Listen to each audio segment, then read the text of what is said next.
Баршаңызға сәлем, құрметті оқырмандарым, каналыма қош келдіңіздер. Бүгін ерекше сорпа жасайтын боламыз. Менің каналыма тіркеліп, жанында тұрған қоңырауша белгіні басуды ұмытпаңыздар. Сол кезде менің қызықты, пайдалы видео рецепттерімді бірінші болып көресіздер. Бізге керек азық-түліктердің барлығын алдын ала турап дайындап алдым. Ендігі кезекте қазанымызға майымызды құйып, туралған етімізді салып, қызарғанша, суы тартылғанша қуыратын боламыз. Етіміз қызарып, суы тартылып болған соң үстіне осы кубиктеп ұсақталған пиязымызды салып, үстіне сәбізімізді салып, жақсылап қуыратын боламыз. Пиязымыз қуырылып болған соң үстіне томат пастасын немесе қызанағымызды блендерден өткізіп, немесе мен сияқты осы жаза жапқан салатымды қостым. Кішкене қуырылып болған соң үстіне 3 литрдей су құятын боламыз. Енді бұл жерде өзіңізді, отбасыңызда қанша адам бар, көз мөлшерімен жасай бересіздер. Сорпамыз енді қайнайын деген кезінде алдын ала турап алған картошкамызды, петрушкамызды, сосын қатырылған тәтті бұрышымызды, болгарскийімізді саламыз да, татымына қарай тұзымызды салып, сорпамызды қайнататын боламыз. Етіміз піскенше осы қамырымызды илеп қоятын боламыз. Қамырына бір жұмыртқа, 60 грамм су, тұзымызды салып, алдын ала илектен өткізілген ұнымызды салып, қамырымызды илейтін боламыз. Міндетті түрде қамырларыңыз сәл қаттылау иленуі керек.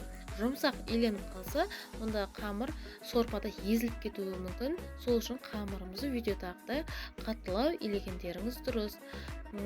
Бір 15 минуттан кейін тағы да бір иілеп, үйі қанған қамыр әдемі теп-тегіс болып жайылатын болады. YouTube каналында тағы да осы қамырдың жұмыртқасы сап-сары қып иленетін құпия рецептпен бөлістім. Астына описание ссылкасын қалдыра кетемін. Міндетті түрде көріңіздер. Қамырларыңыз сап-сары әдемі болып шығады. Жұмыртқаның мүлдем қажеті жоқ. Енді осылай видеодағыдай қамырымызды жайып аламыз. Қамырдың үстіне кішкене сұйық майымызды құйып, сұйық майымызды жағып шығамыз. Бұл қамырдың жабысып қалмасы үшін. Енді видеодағыдай қамырымызды бөліп шығатын боламыз. Ортасына мен сәбізді теркадан алдын ала өткіземіз. Сосын жусай қостым. Екеуін жақсылап араластырып, бағанағы қамырдың үстіне жайғастырып шығатын боламыз. Сіздер де жасап көріңіздер. Менің каналым дамуына өз үлестеріңізді қоссаңыздар деп сұраймын. Осы видео сіздерге ұнап жатса, видеоның астына поделиться деген батырманы басып, әпке-сіңілдеріңізбен бөлісуді ұмытпаңыздар. Видеодағы көрсетілгенде қамырымызды барлығын осылай жасап шығамыз. Көрінісі бір әдемі, ерекше болып шығады. Сорпамыз қайнап, еті пісіп болған соң, үстіне осы қамырымызды жайғастырып, бір 10 минуттай пісіріп алатын боламыз. Міндетті түрде жасап көріңіздер. Көрінісі де, дәмі де бір ерекше болып шығады.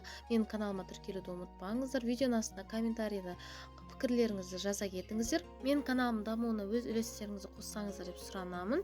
Видеоның астына поделиться деген батырманы басып, басқа да әлеуметтік желілерде бөлісуді ұмытпаңыздар.